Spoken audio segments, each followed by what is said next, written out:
One-handed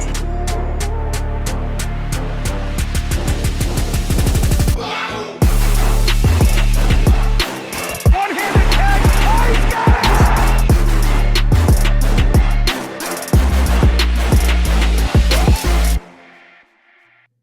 Welcome to the cockpit. My name's Ryan, and I'll be your pilot today. We got Jets, Dolphins, Black Friday, first Black Friday game in NFL history, and the Jets are starting one. Tim Boyle as the starting quarterback. Boys and girls, we're going to get to your calls, and I want to hear what you guys have to say. A little bit of a pregame. Going to do this for about an hour. If you guys want to support the channel and you want to get yourselves into some fun contests, use Underdog Fantasy. It's a great app. You can pick parlays, a whole bunch of overs, unders, highers, lowers, and combine them to create a parlay that you could win some pretty good money on. So I'll show you guys what I'm working on currently. This is what I got for $20. You can win $400. I have Miami's kicker over 1.5 field goals. I have Tyreek Hill, anytime touchdown scorer. I have Tim Boyle, anytime passing touchdown scorer. I think he's going to get one today.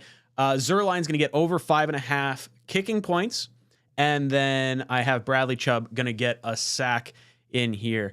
I am not super confident about today from a winning perspective, but I am super confident in this Underdog fantasy lineup. So if you want to try and win some money, this is what I think. Hopefully I can win some money on today.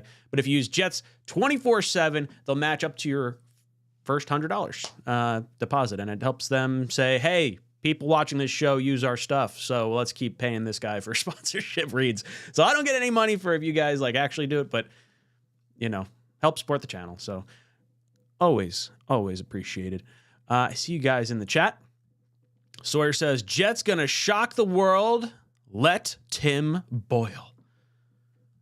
That's what we're gonna see today. J-Dog, sup. Tim Burns saying TB7 about to ball out. I hope so. We got to see a little bit more excitement than what we got out of the 32nd ranked offense or whatever the hell we are right now. Sawyer wants to see Lazard removed from the edit. I probably got to remove him and Uzama. I'll reach out to my buddy that made me that intro, and I'll see if he can swap something out there for me. Dakota says, go Jets, beat the Dolphins. There's no team that I want to beat more than the Miami Dolphins. And if we somehow beat them today, in just 2 hours, I will be the most obnoxious rowdy Jet fan in Dolphins Twitter. And they're going to be so mad. Oh, I want to drink their tears. That's what I want to happen. They've been so up my butt about how great the Dolphins are for never beating a team over 500 in over a year. They're all high and mighty. I'm not about it. No, I'm not about it. Boys and girls, the call-in number is on the screen. If you would like to click on it, you can either scan the QR code or you can click the pinned comment in the chat. I do have a pinned comment in there. Do the Jets cover the 9-point spread? Jets are 9-point dogs at home. The tweet that I saw from Samini earlier, let's see if I still have it pulled up. I'm sure I could find it pretty fast. The Jets are like 1-4 against the spread, and the Dolphins are like 5-1, I think, against the spread. It was like not good in favor of the Jets. The Zone says, y'all all ready for this dub? We better get it. Darnell says, Jets win by 10. Thank me later. The tears of saltwater dolphin is just so, it's like elephant tusks, right? I just want a little bit of it. It's like that prize jewel. Want dolphin tears. Sneakers to Boot says, Jets get an opening drive touchdown and MetLife will boil over. Dude, MetLife's going to go nuts if Tim Boyle starts leading them on a few successful drives. Hopefully just the decisiveness and determination of like, okay, I know where I'm going to go with the ball is enough for Tim Boyle to have success in this offense. Wouldn't that give you so much more confidence in Hackett moving forward? Oh, geez. Jay Nasty. What's up, dude? JETS. Milton says, I think things will look more competent, which isn't too hard to do. I do think Boyle is going to be more decisive with the ball, and I think that will translate to more successful offense. I think we're going to see that today. Bino says 300 yards, 3 touchdowns. Jets win 28-21. Oh, it's happening. Smoke says the on line is awful. Doesn't matter who is in it, or the O line is awful. Doesn't matter who is in at quarterback at this point. 12 different players on the O-line, not good. We're on players 13 and 14 today. We did activate Dwayne Brown from the injured reserve. So if we didn't activate him yesterday, he would have been on IR the rest of the season. So it is good. We're going to have him back at some point. I would like to see a little bit more from Carter Warren and see how that could possibly develop further here. I would like to see Achane is not playing for the Dolphins, so it's a little bit of relief from a speed perspective. But yeah, offensive line-wise, we got a bunch of players starting that we're not probably super confident in. All right. Let's head over to Connor. Connor, how are you doing today? Nope, Connor hung up on me. All right. We'll go back to this. Damien says, effing Tim Boyle. Let's go. Dolphins Dookie. Sneakers to boot saying, Jets get a stealthy win in the black unis. If the Jets beat the Dolphins fans are going to be spiraling because the Bills are like coming up hot on their tail, and the Dolphins are getting into the hard part of their schedule. The Bills also have a tough schedule, so it's not going to be a walk in the park by any means. But like, I want to play spoiler the rest of the season, so if that means beating the Dolphins so the Bills can get the division again, and then like end of the season Patriots game. I want the end of the season Patriots game to be like more of a I want to win. I don't want to have to go into that with like Tim Boyle and the Patriots wanting to lose and then we like barely get out a win or something. I want it to mean something. Radimus says, all that this game is going to prove is that Zach wasn't the problem. I think that's probably what we're going to wind up seeing, but I don't know if that's actually how it will play out. Who knows? Maybe Boyle makes so many decisions so fast that the terrible touchdown interception ratio that he had in college and has in the pros won't rear its ugly head today. I'm not optimistic. Jets Chaos. What's up, Jeremy? We'll be on with Jeremy at halftime, myself and O'Leary. I don't know if Green Bean will try to pop in from the stadium, but Green Bean's at the game today. He says, glad Lazard is benched. I knew they were shifting reps around. I didn't see he was actually benched, but that makes me feel good. Oreo says, hey, Ryan, hope you and your family had an amazing and happy Thanksgiving. If the Jets lose this game, are you rooting for a tank? I know you've been on the fence, but imagine Marvin Harrison Jr. and Garrett Wilson on the field. So I'm not going to root for the tank. Aside from maybe the final game of the season, because I don't want it to be like a pity game. I want the Jets to like actually earn a win against the Patriots or want to win. Like, I don't want to have to beat the Patriots and the Patriots fans be happy that we beat them. I want them to be upset that we beat them. But as far as if we lose this game, will I be rooting for the tank? I think we're just actually accidentally going to tank because I don't see the Jets having enough firepower to overcome how I think the offense is going to look. Because I do think Hackett is more of the problem than Boyle. But if we lose, will I root for the tank? No, I want to see us win as many games as possible. I just think we're going to not. I think we're going to get a top tackle. I know some people weren't too thrilled with me doing my mock offseason already. You guys kick rocks. I love doing the mock off season. Do it every year this time of year. Melvin says, Dolphins bout to be as bad as the smell of my dookie. I think they are terrible. They're a horrible team. Terrible fan base. I know some of you guys are going to be in there. Dolphins fans, come for you. I want to shut TD up in the worst way. I can't go on the round table tomorrow and like have TD gone, hoo, hoo, hoo, I told you so. And like Richie and I are just going to sit there twiddling our thumbs, say, really, this is how it's going to go. This is how it's going to go. I can't have TD doing that to me. Can't have it. PJ Grayson, what is the key to winning this game, Ryan? Neutralize that Dolphins offense. If you can run the ball, play a little bit of ball control, maybe the defense can sneak away an interception or a fumble or something, cause Tua to create a mistake. He's had a few the last few weeks.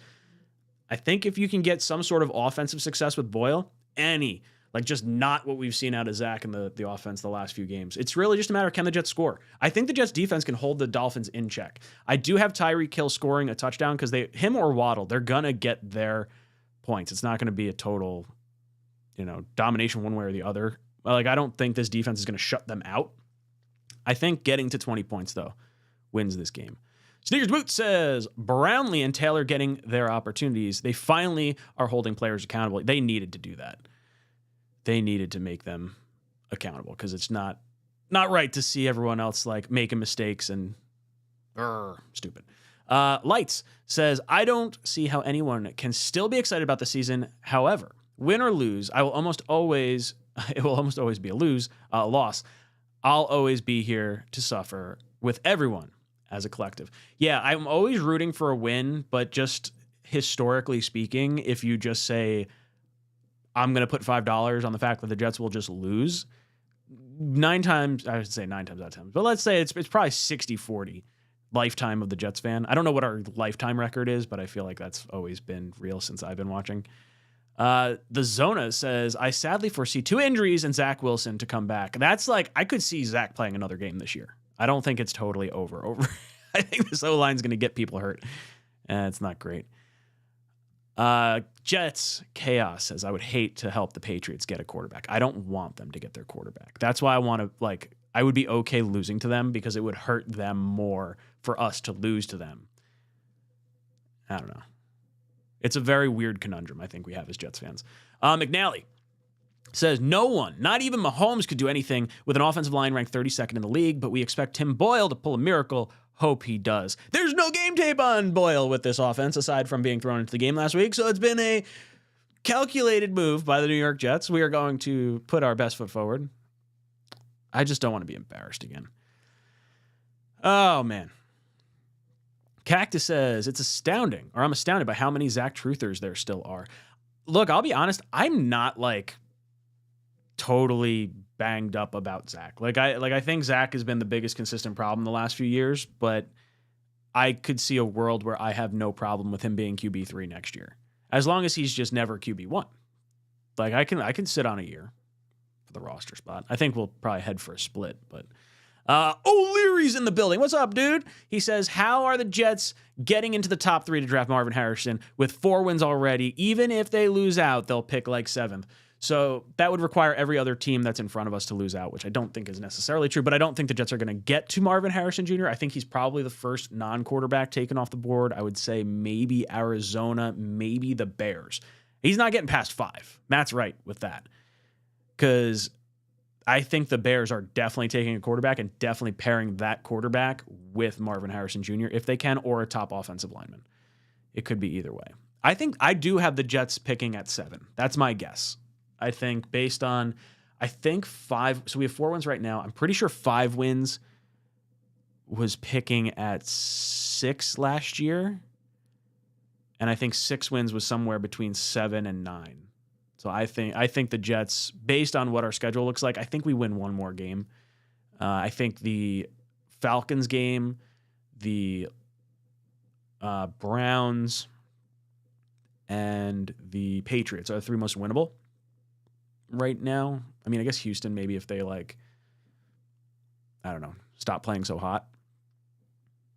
I don't know. I don't see 2 more wins though. That's my tough guess. But I would say pick 7 is where we're going to end up, and we're not taking Marvin Harrison Jr. We're going to take an offensive lineman. Kenneth says, Ryan, I enjoyed your mock. I hope JD is already working on his, or he should be packing his bags. They would absolutely be working on theirs, even though they're saying, oh, in season, you'll got to focus on stuff outside. Now, start making your chess moves. Start looking around. Boba Jet says, I don't think this entire coaching staff comes back, but it's because Ulbrich will move on to greener pastures.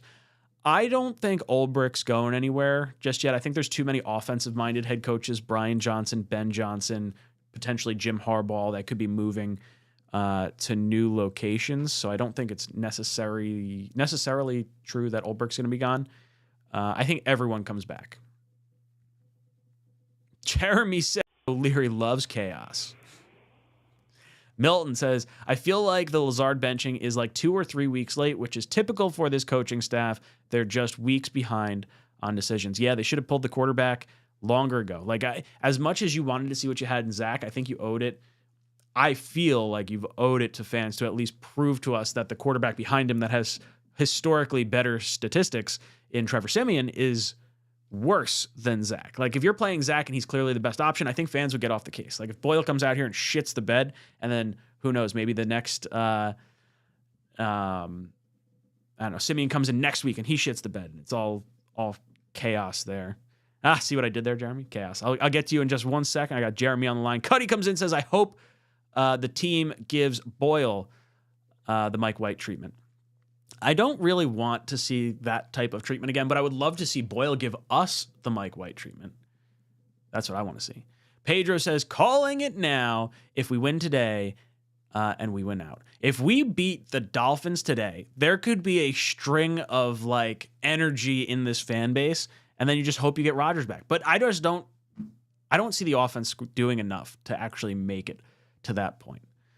All right, let me get Jeremy here. Jeremy, how you doing, brother? Hello? Jeremy, can you hear me?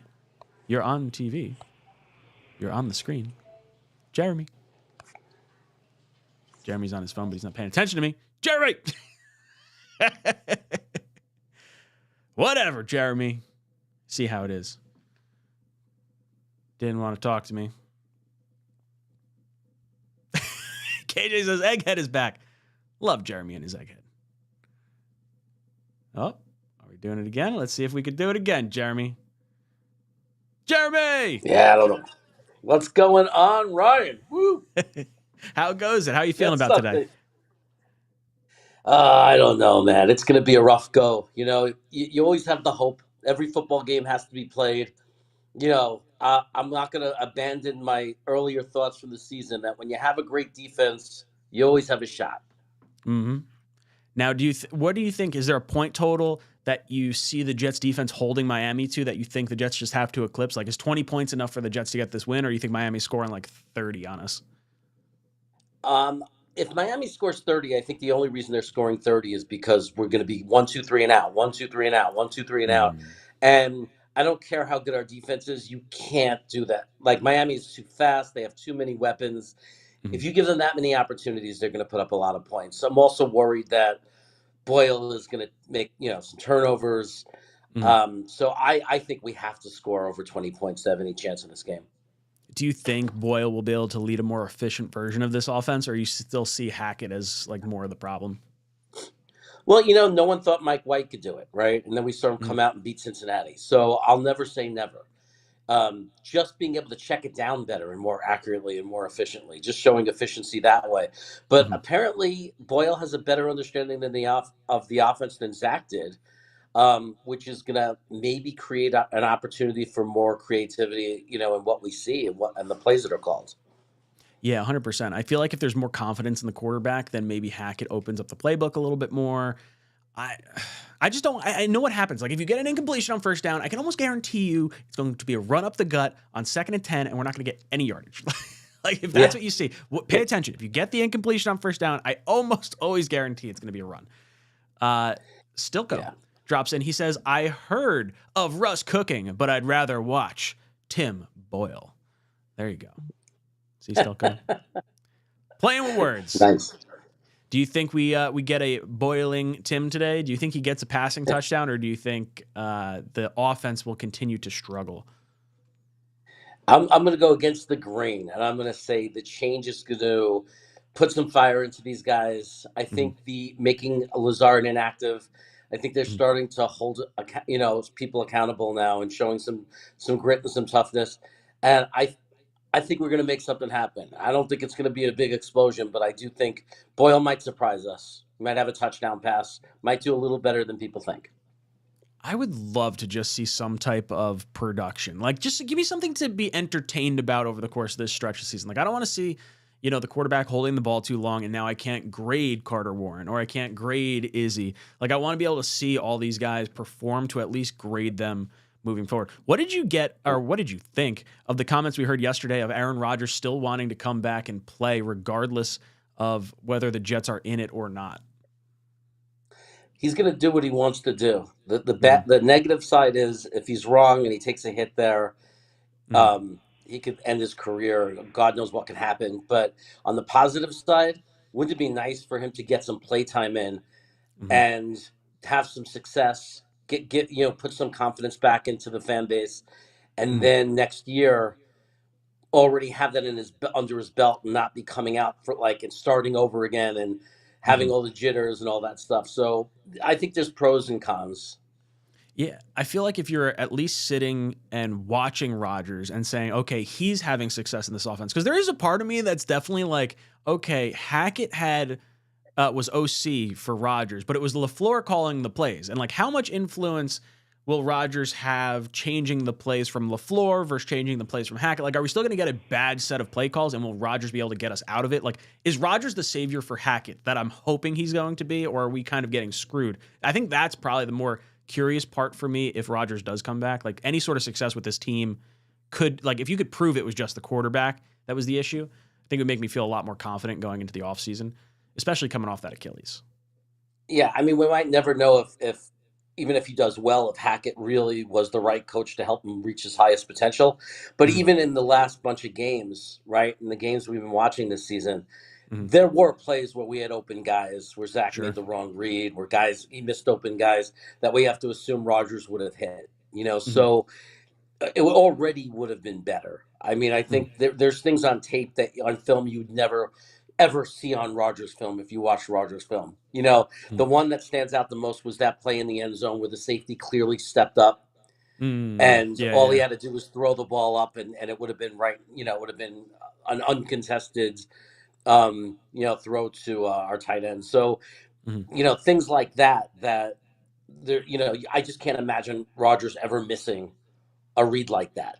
Yeah. No, you'd feel like he'd actually like make the correct decisions and put us. The red zone offense would be significantly better. We wouldn't have 9 trips to the red zone and 1 touchdown allowed or whatever it was. Nose Kills pops in, says, all I want is for the O to play well enough that I don't have to listen to, see, Zach wasn't the problem for a week or two. Yeah. Do you think we see Zach come back in at some point if like Boyle shits the bed and then Simeon shits the bed? Like, is there any avenue for Zach to play again this season? Or do you think it's only injury that would get him back into the game? I think it's only injury because if they played horrible, we'd be out of it. And Mm, I honestly don't think from the sounds of Salah, in that last, in the last press conferences, I don't think, you know, aside from injury, I just don't think you'll see it because if these guys shit the bed, we're mm. going to probably be out of playoff contention.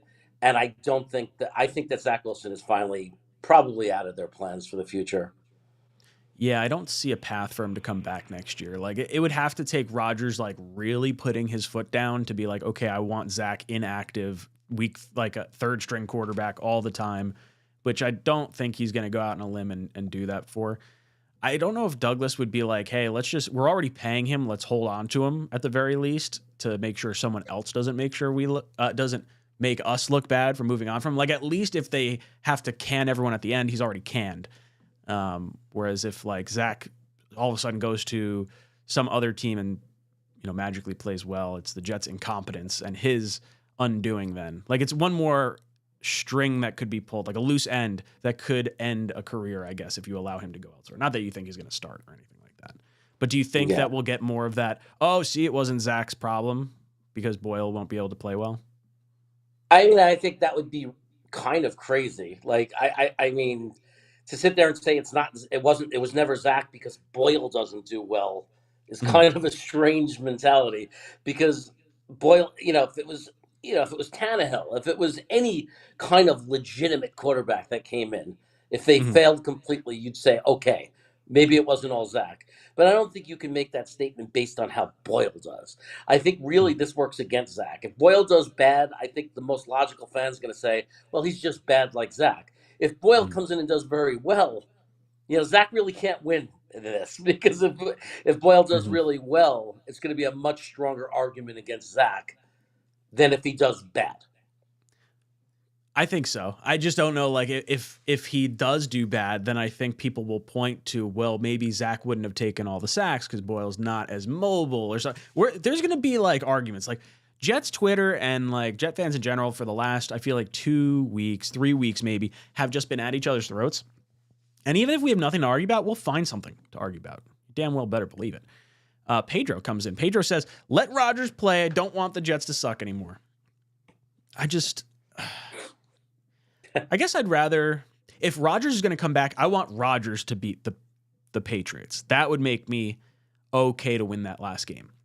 I don't want to go into the last game with Tim Boyle or Trevor Siemian as their quarterback and like beat a spiraling New England team when the Jets could otherwise lose that, help their own draft stock, hurt the Patriots draft stock, and hurt the Patriots fans because they want the better draft pick. Like they're actually actively rooting for a tank right now. I want to make sure they feel some pain. How do you feel about that final game of the season?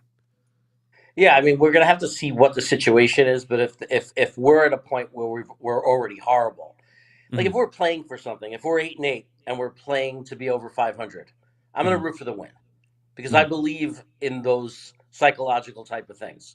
I Sure. believe it'll help us as a fan base. I believe it'll help the confidence of the younger players if Mm-hmm. that was the situation. But if we have 6 wins, 5 wins going into that last game, Mm-hmm. oh no, let's just put the reserves in. Let's check out our young players. Let all the Mm-hmm. youngest players play. Activate Trey Dean. Like all of them, and just give them some game experience and let it fall where it falls. Yeah, like get Kuntz out there, pull in Garrett Yeah. and Brees. Don't allow them to possibly hurt their next season. It's such a tricky situation. Stokel said, Stokillo said, did y'all hear? Lazard is a healthy scratch. So actually, Jeremy, you were the first person that told me that. I did not realize Lazard was a healthy scratch. I thought he was Yeah. just not going to get as many reps. So he's actually inactive today. He's inactive. He's inactive. As far per Nick Shine, who's at the game in the parking lot, he called me to tell me. That's very cool. I'm glad to see it. You can't see it. I didn't see it going any other way. Like he's just been dropping too many passes. He's not fighting for the ball. Like it seems like he's packed it in. I would say of all the contracts that we've signed, that one appears to hurt the most. Of like more so because we're not getting other opportunities, or we didn't go maybe harder after an Odell because maybe we felt fine enough with Lazard. I don't know. As far as the Joe Douglas side of things goes, where do you stand on him as far as a GM moving forward?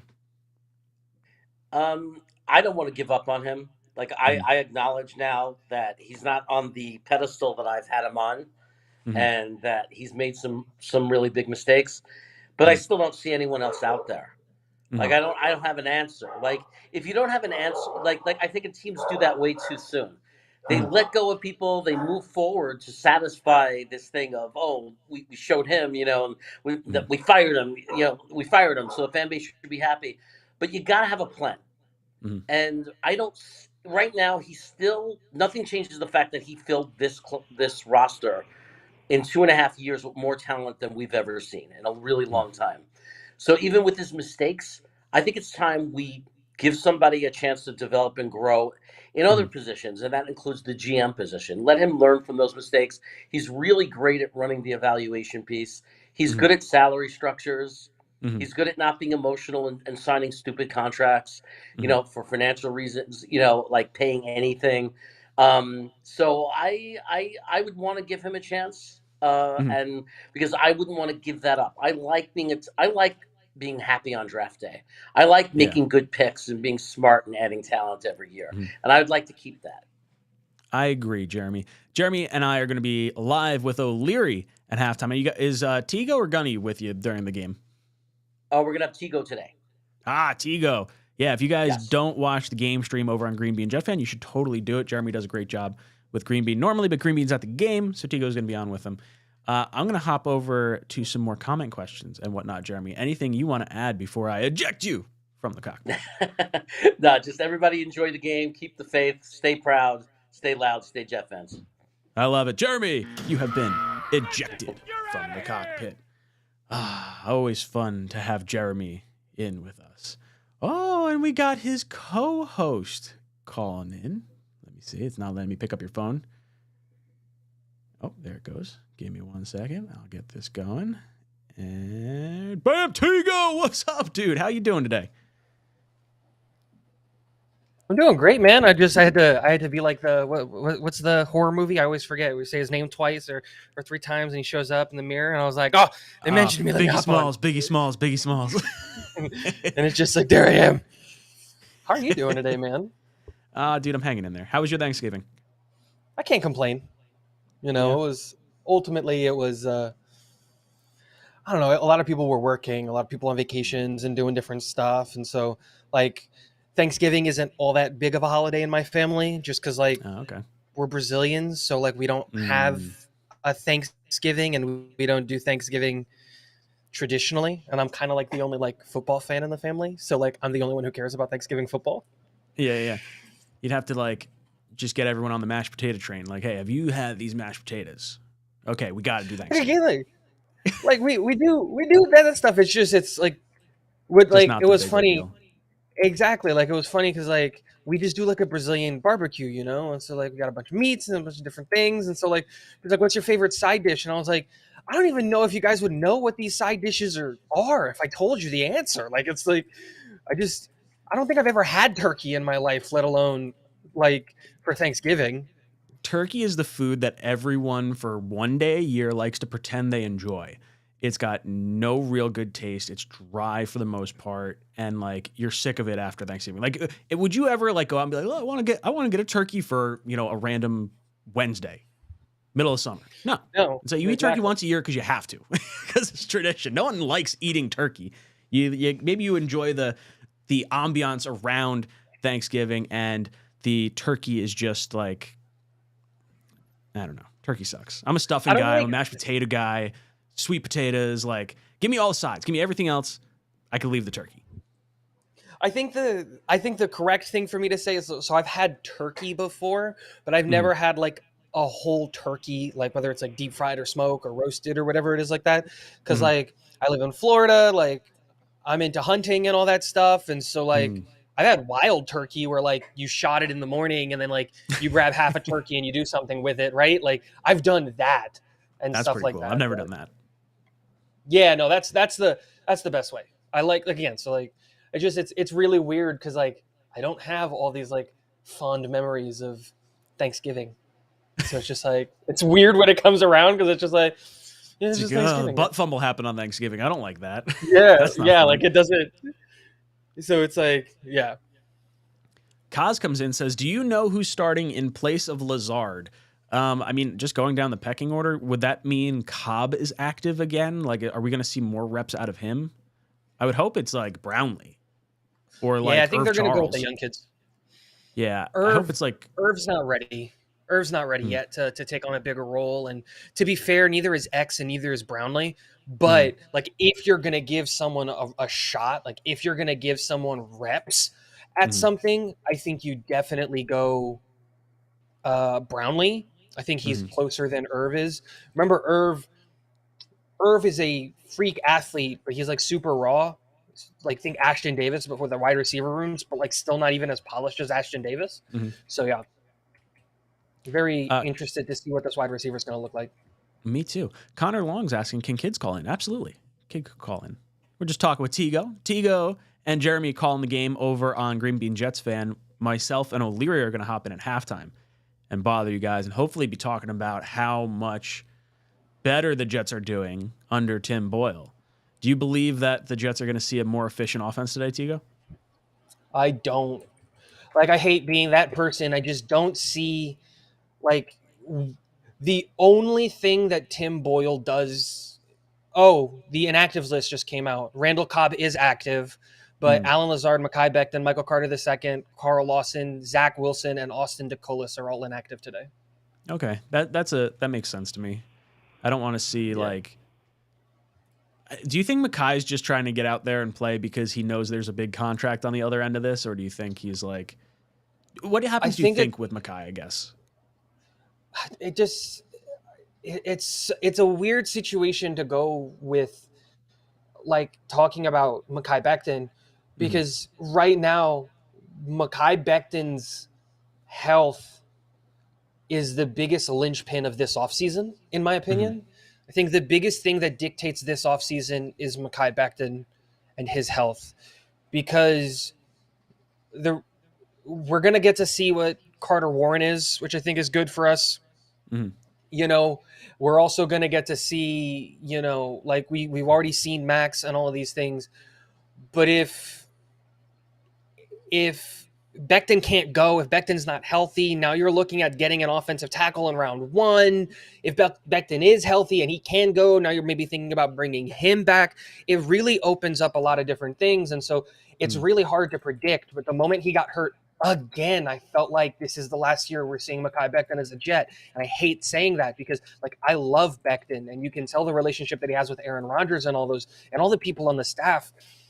And so like I just don't see how you can He has yet to play a season in his NFL career without either missing the whole season or without getting hurt. You have to have those same questions about Elijah Vera Tucker at this point now, which is insane that we're having that. But it's just like I don't know what the right answer is, and that's why I'm like I'm kind of happy I don't have to make that decision. Oh, dude, I don't think Becton's here next year. That's my honest opinion. I think he's probably gone. I think he could probably get more money from a team that's like interested in his upside compared to the amount of money we would want to pay him. Like the franchise tag even feels kind of rich for what Mekhi Becton has been this year, and I'd much rather use that on Huff. I don't see the franchise tag being used this year on any player. Really? Period.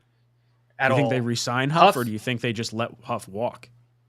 If I'm Joe Douglas, I walk in there with the Hassan Reddick contract. Here's the contract. If you don't want it, you walk. That's it. No way. Absolutely not. I franchise tag him and trade him. There's no way I let him walk out the door. You take the comp pick. You take the comp pick. Again, it's one of those things. Pick in 20. No way. If you're going all in for Rodgers, you force Huff to be here. You force Huff to be here for one more year. Money, dude. There's other priorities.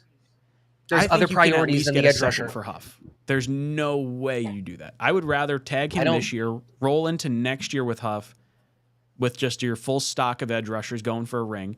Then if Douglas and Salah are out, or even regardless, you probably tag him again next year and you just trade him at that point, assuming he's continued to play well enough to deserve a tag. Like, I think you could trade him right now for a second-round pick, no problem. I think someone would pay that. I don't know if it's that high. I think people are overvalued. Like, again, Huff is awesome, and I'm not trying to dog on him as a player or anything like that. But like, he is playing in an incredibly limited role for a reason, and I don't know how many football teams are going to be all that interested in a guy that can really only play on third downs or on second and long. And that's the thing with Huff. I love Huff, and I love that he's on our team, and this is why I said you give him the Hassan Reddick contract, 45 over 3. That comes out to 15 a year. That is exactly what I think his value should be and where he should go. But like, dude, we just benched our $11 million wide receiver that we can't get rid of. You know, Corey Davis is still retired. Like, this offseason, the priority has to be with wide receiver. And I'm not just talking about one wide receiver or like, oh, take someone in the first round. It's just like, dude, you're going to have to bring someone in the draft, whether it's in the first round, the second round, the third round, whatever it is. You're going to have to go and get somebody. But then you also need to bring somebody in. And this is the wide receiver free agency class, in my opinion, to do that. So if you're going to be paying $18 million is what the franchise tag is for an edge rusher. Dude, we don't have all that much money. And we just used a first round pick on Will McDonald. Over the Cap. Over the Cap has it at 17.3 right now. Then there's the transition tag at 14.3. Like, if you're okay with allowing Huff to walk at that point, then I think you, of all people, would want to use the transition tag, because then at least you get the right of first refusal on a contract that someone else wants to sign him, or you get him for $14.3 million on the transition tag. If that's the case, then yes, I would transition tag him. But it's a different, like, again, that's a different conversation entirely. I just don't look at the edge position as a position where we really need to. We've got so much depth there. Will McDonald is starting to come onto the scene, and we're starting to see why he was a first-round pick, and he's going to have to get a much bigger and elevated role. Out of this are you feeling as confident in our rotation right now if you pull Lawson and Huff out of it? Not right now, but you're talking about an entire year from now. Well, you're talking about, if you ask me this at the beginning of next season, then yeah, I am. And the reason for that is, if you would have asked me, am I comfortable with our edge rotation last year with what we saw from JJ and what we saw from Huff and what we saw from Lawson, I would have said no, right? And that's why they went out and they got Will McDonald. But JJ has come onto the scene in a huge, massive year 2 leap. Huff has come onto the scene with a massive year 4 leap. You know, we're developing these guys. JFM, once he got into this system, exploded and earned himself a contract. So if you're saying, what are you going to bank on? The defense, which is our strong suit, continuing to continue to develop defensive players, or the offense to develop undrafted free agents into players when we couldn't do that with a number 2 overall pick. I'm going to throw as many assets on the offense. And if the defense takes a step back, dude, we're like what? We're top 3, top 5 defense. If we go to a top 10 defense, that's still the best defense that Rodgers has ever played with in his career. So like that's the way that I look at it. I would much rather put all of the resources into the offensive side of the ball than to really say a unit that is already so strong, let's continue to keep it insanely strong. That's my evaluation of how I would look at this team. Yeah, I don't know. I get and I that. love Huff. I want him on this team. Like, let me start by saying that. But it's just I want to prioritize guys who can get open to make Rodgers' life easier, because dude's going to be 40 at this point. He's not going to be in a position where...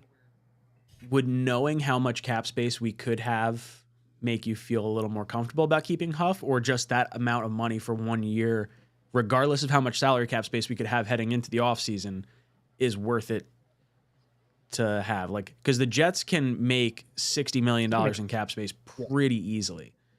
Yeah, but then you have to take into consideration, like, now we need to go out and get a tackle. If Becton's not coming back, you need to go out and get a tackle, because I don't think you're going to throw a rookie in front of Becton, and they're not going to come cheap.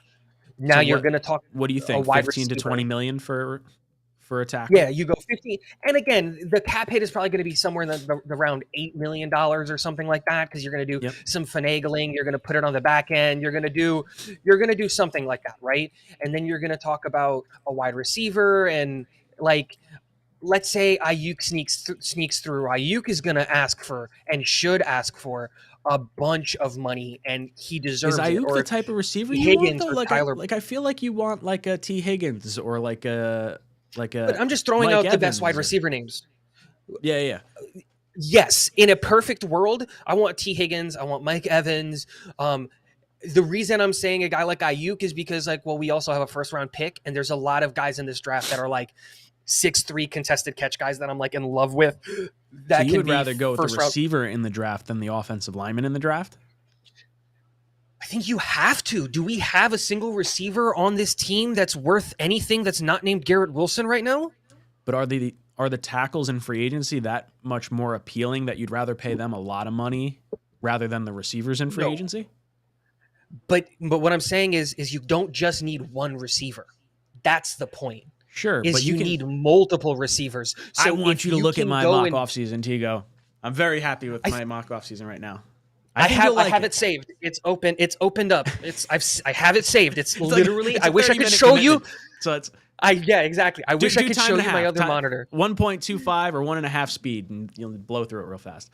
No, it's. But I think you can do that. I think you can still take a good wide receiver in the draft, or at least a good enough wide receiver. This receiver class is like 20 people deep, so I do think you should. I love this wide receiver class. This wide receiver class. And if you can get guys a name to keep out there, like we've been doing draft content. Do a little plug. Me and Dom C have started a podcast that we do weekly where we talk about the draft. And one of the guys that I have fallen in love with, and I think he might sneak into the first round because I just love this kid so much. But in reality, he's probably going to be a late second, early third. So he might be in a position where the Jets can go get him, is Brian Thomas Jr. of LSU. He's not getting a ton of attention from the national media because Malik Neighbors is going to be a top 10 pick. But that kid just gets touchdowns. He is their red zone target. I think he leads, I don't know after this last weekend, but I know before this weekend, he led the nation in touchdowns for wide receivers, which is just insane.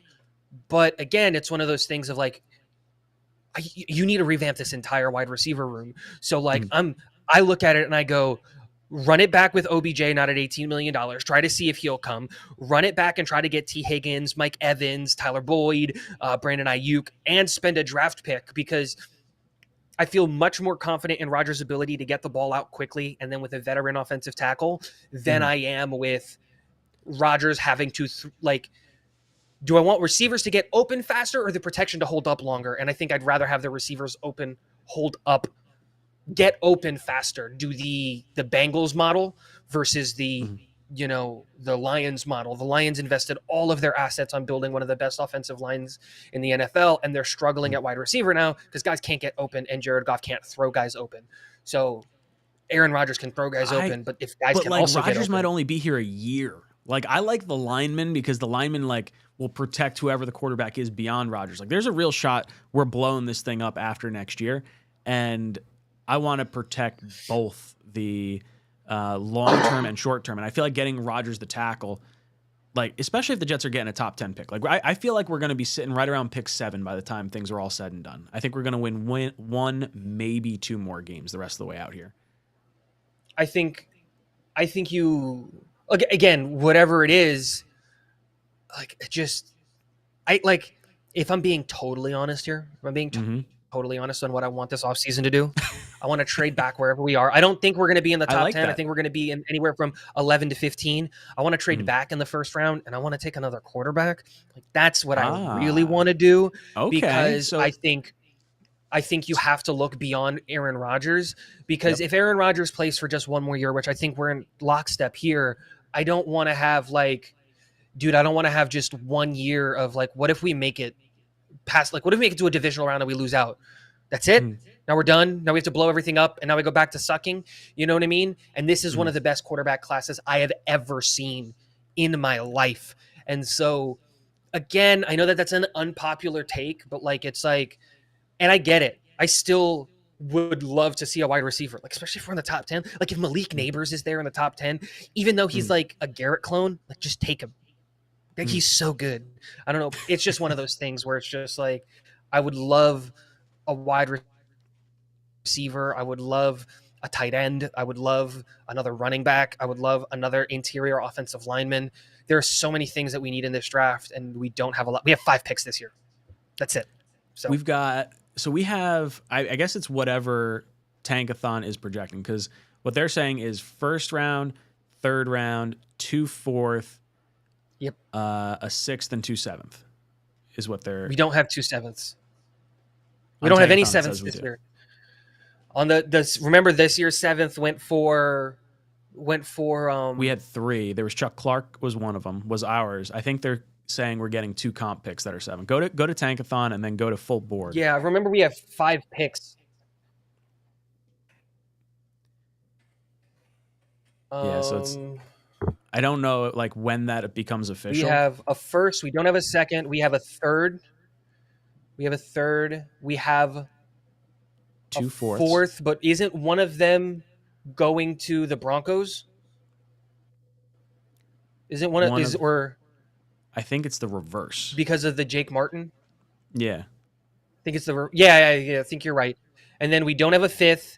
Then we don't have we have a 6th. Yep. And then we don't have a 7th for Chuck Clark. We don't have a 7th for Chuck Clark, but scroll down. I am further. on. So I'm not on Tankathon. I use a different website. You're using the one where it shows you where the transactions are going. Yeah. Where the picks went. Yeah. So maybe we don't have the 7th then. Yeah, where it shows every single transaction. So yeah, because we have like next year we have 2 7s, I think.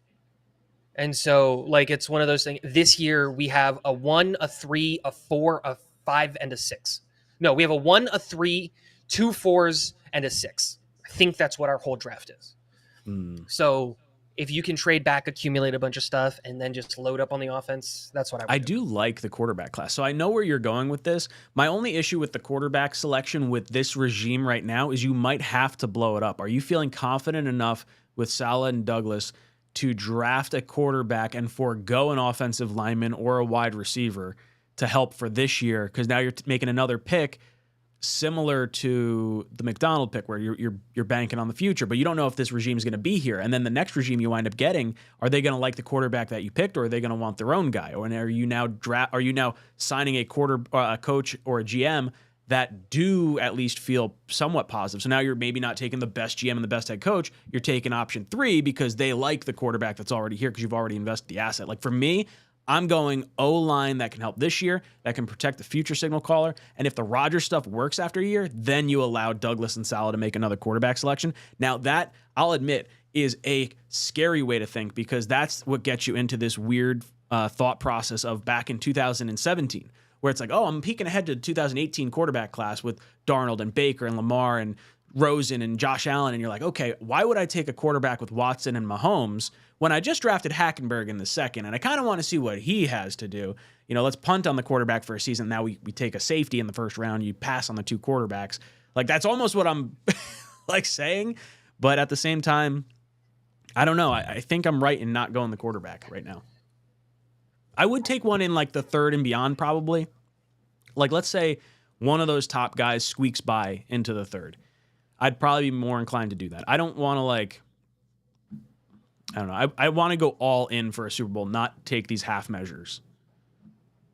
I think you're absolutely right. But I think that one thing I think people aren't really considering all that seriously is the fact that I don't know if Joe Douglas is the general manager of this team next year. And I'm not saying that because I think he should be fired. Mm-hmm. Like, I love Joe Douglas. I love what he's done with this team and all of those things. But do you really trust Woody after what we saw from this season and all of the hype and all of the things that happened for Woody not to want a head to roll? And if you're going to find a scapegoat, fuming. If Douglas has made the scapegoat for this, I'd be so pissed. I'd be so mad. I totally agree with you, but now we're putting logic in places where we have not seen logic come from before. If it's up to Joe Douglas, of course he's not going to fire himself. They're going to make Zach the scapegoat, like just chop Zach and say like, boom, that's the guy. Or Calabrese, like, hey, it didn't work out with you. Need a new quarterback coach. Need a new I feel like they're more likely to chop a lower rung on the totem pole than like Hackett, who's the de facto Rodgers quarterback coach, or anyone above him. If you're looking at the whole picture of it, right? The offensive line is, let's just call it right, it's abysmal, and it's because of injuries. But Joe Douglas was the general manager who looked at our offensive tackle room with all of the guys coming off of injuries and said, that's fine. Joe Douglas was the guy who took an edge rusher in the first round. But again, I'm not trying to give up with you saying fired, but let me throw a button there for you. I am strongly believe this, and I don't know, maybe I'm totally wrong, but it seemed like Robert Saleh and Joe Douglas were happy to wait until training camp to get Aaron Rodgers. And I think the NFL and I think Woody Johnson forced the Jets to make the trade prior to the draft, so that way they could get the benefit of the primetime games and the schedule release just 2 weeks earlier. So because of Woody's haste to get that type of income for Rodgers, and the fact that he declined the $20 million insurance on Rodgers' contract, I think Woody put himself in more of a detrimental situation where we could have had the tackle. We could have gone out and gotten the backup if he had paid for the insurance. And I think Woody's too cheap. And I think which is weird because I've been saying Woody's not cheap for the longest time. But because he wanted to get the money now for the schedule, we missed out on Broderick Jones, the tackle, because we traded down. Because he wanted to... What?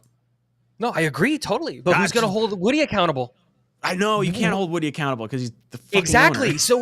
So Woody is going to try to find a scapegoat. And I went through this logically in my brain, and I was like, dude, is he really going to fire JD? Is he really going to look at JD? I'd be very surprised if we moved off him. Look at this offensive line. Look at this wide receiver room. We all knew, apparently, after the fact that Corey Davis was thinking about retiring, and then this wide receiver room didn't work out. Like, again, this is one of the worst offenses in the world, and now there's this narrative of we should have gone and got out a backup, and I never believed that was a real option at any point ever. There was nothing that the Jets could have done to really – it's too much money in the quarterback room. That's a different conversation.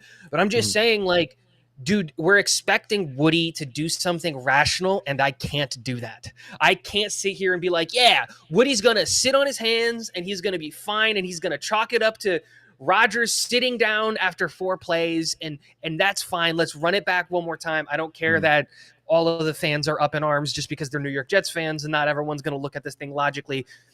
There are people out there, legitimately people out there, and it blows my mind, that are saying that Joe Douglas is a horrible GM. And it's just like, dude, are we they're literally looking having at his a record? conversation? They're looking at that 30%. Like, I understand where they're coming from with like the statistics they're looking at, and I'm fine holding Joe Douglas accountable now. Like, I'm way more in line with. I mean, I would say I'm more of a Douglas truther than I am like a Zach truther or anything like that. But Yep. I think you have to hold Douglas accountable for at least not bringing in a backup quarterback. You know, I don't know about determining the tackles were fine. I mean, it sucks that we went after the top tackle each of the last 3 seasons and we just wound up not getting him. Like, I think he's going to try and go after the top offensive lineman again this offseason, but I think this year we're going to get him. And it's up for debate whether you think that's Jonah Williams, whether you think it's maybe a Trent Brown who can play both sides from New England, who's going to be a free agent. There's going to be a few options out there. Tigo, Yeah. I'm going to jump over to Jake. He's calling in right now. I will see you Go. at halftime, my friend. Yes. And hopefully we're talking about some winning we're doing. Absolutely. We're going to be up 30. Boom! Tigo's out of here. All right, let's hop over to Jake. Jake, how you doing today? I came into the show late. Did that dude just say Joe Douglas shouldn't take blame for not getting a backup quarterback? No, he was saying that he likes Joe Douglas. He thinks there's a really good chance that Joe Douglas is not the GM next year at all, but he likes Joe Douglas enough, and he's not necessarily as beat up that we didn't get a backup quarterback once Rodgers went down because of how much money was invested into the quarterback room already. I don't really agree with that take on it, but I was interested, like, do you think there's any way Douglas is out this year? No, but he's on the hot seat next year, clearly. Yeah. Dude, that guy, I'm sorry, whatever that guy just, if he really said that's completely asinine. I disagree with his JD take. I don't see any way he's gone. If you were going to call me on the show, I would have called him out for that. I'm like, dude, that's a completely asinine comment. Like, that's absurd. Well, I did tell him. I was like, I don't think there's any way Douglas is gone. Our season's essentially over because of that, not just because of offensive line. Because it's funny because we talk about like games like the Charger game where Zach Wilson had 4 or 5 seconds against like a good set of pass rushers. Like we know what Zach Wilson does. He just stares at one defender and just falls back because he doesn't know what to do. He can't read a defense. So as much as the offensive line has had a lot of problems, which it has, and we probably are going to need a whole new slew of linemen next year, the backup quarterback failed us. Like it absolutely failed us. And okay, Tigo, whatever. He says, okay, again, I don't want JD fired. I don't think Woody is a smart owner. So he thinks JD's going to get fired because Woody's going to be too hasty to fire Joe Douglas. But I think we both agree that Douglas will be back next year. They're going to see what the Rodgers thing can produce next season. Do you think, like, what do you think the moves are to be made in the offseason? And like, I understand fans being frustrated at Douglas right now, but how do we correct that going into next year? Pretty confidently thinking that Douglas is going to be here, Salah's going to be here, Hackett's going to be here. Woody sells the team. It's not happening. I mean, Brian, you have to admit that definitely that Woody played a part in Zach Wilson still playing. It wasn't just I'm not going to blame it all on Joe Douglas. He has a relationship because he's a rich son of a bitch who has a connection to Zach Wilson and his uncle who owns JetBlue. I'm not a conspiracy theorist. It's a reality. No, Rich I think there's probably some degree of truth to that. Like I guess I don't hold Douglas 110% accountable for like everything. Like I do think that Woody may have put some financial restraints on spending for like the Rodgers contract. And like maybe that's why we didn't go after a backup once he went down. I don't understand why Simeon was brought in before the Chiefs game, but was never made quarterback too. Like, so he was never an option to potentially take Zach's job. And like, I don't see Boyle as like some savior either. And I think the coaching staff didn't either. That's why he wasn't starting. But I don't think Boyle is going to have any Mike White type performance. And I feel like it's more so just trying to buy time to like mask the Hackett deficiency, where it's going to be like, okay, Boyle's bad for 2, 3, 4 weeks in a row. Okay, now let's switch to Simeon. And it's not Hackett that's calling bad plays or anything that's going wrong. It's the quarterback, it's the O-line, it's the penalties, and it's everyone's fault. But we're going to try and spark something with Simeon now. And then, the season's over. We got Rodgers, next year. So, forget about it. It's like, don't pay attention to the man behind the curtain. That's what it feels like. To think on September 11th, imagine the conversation we were having then and look what we're having right now. I mean, it's just, did we think we'd see this on Thanksgiving? I mean, last year, what was it, Thanksgiving last year? Mike White. Oh, actually, this is my storyline for today. You guys ready? I'm about to tell you exactly what's going to happen today. You ready? Tua is going to probably pass out again like he's had for years. We'll all think the Jets may have a chance. Mike White's going to go into the game and win. I'm telling you, God. That is the most perfect, ideal situation for this Thanksgiving. Mike White's going to beat the New York Jets. Imagine Joe Douglas, and you know what? That will be the slap in the face to Joe Douglas and Saleh for saying, maybe we should have kept this guy as our backup. Because the fact is, if he was our starting quarterback right now, we would be talking about it being a playoff team right now. I think As we long would as have he won the stayed Raider healthy, game, we like- would have won the Charger game, the Giants game, and honestly, we probably could have still won the Eagle game. So let's face it, Zach Wilson didn't win the Eagles game. He did not win that game in any way, shape, or form. The red zone offense was atrocious in that game. Jalen Hurts just basically met his match against a Jets defense that will probably play well today. I think they're definitely going to be rejuvenated. But at the end of the day, it's. I would like to see Mike White. No, I don't. There's part of me that's like, okay, Mike White versus Tim Boyle in the first Black Friday game ever. Like, oh, I'm sure like Amazon's real jazzed about that's the matchup they're actually getting, not Tua versus Rodgers. But like, I don't want. If Mike White comes in and wins, then I think it goes back to, okay, was it Douglas's decision not to keep Mike White and not to cut ties with Zach? Because if Woody made the decision like, hey, we're not moving on from Zach, we've already paid the money, like he's going to sit here, you can't retain Mike White, then there's like a different story. But if like Douglas, I think everyone wanted Mike White to stay. It was only the financial side of stuff with Zach that, prevented that from happening. And I guess probably the ego as well. Like you take a quarterback 2 overall 2 years ago, you're not going to take the guy that was undrafted or whatever with Mike White. I don't know. I hope we don't see Mike White today. That would really suck. That means we're either getting smoked by Miami or like we're just going to be in for some sort of like meme war with Mike White then. Ryan, you're going in and out, just FYI. Oh, I'm going in and out. All right, Jake, I'm ejecting you from the cockpit because apparently I'm having some issues with the internet. But that actually works out all right. I'm going to hop off here. This is our hour-long pregame. I'll be back for the postgame. I might go live. I'm going to be live with Tigo and Jeremy over on Green Bean's channel. So Green Bean Jet fan, head over there for halftime. O'Leary and myself will be over that way. If you guys want to do any of the higher, lower competitions, they do more than just football. But if you want to use Jets 24/7 over at Underdog Fantasy, it helps support the channel. I've been having a lot of fun with it. And hopefully my $20 to win $400 entry winds up hitting today. That would be pretty sweet. But I'll be back here for post game. I'm going to do a Tim Boyle every throw video, so you guys can check that out when that comes out. And then we can all either love everything or hate everything, and probably everywhere in between. But guys, this is Jets Talk signing off. Jets.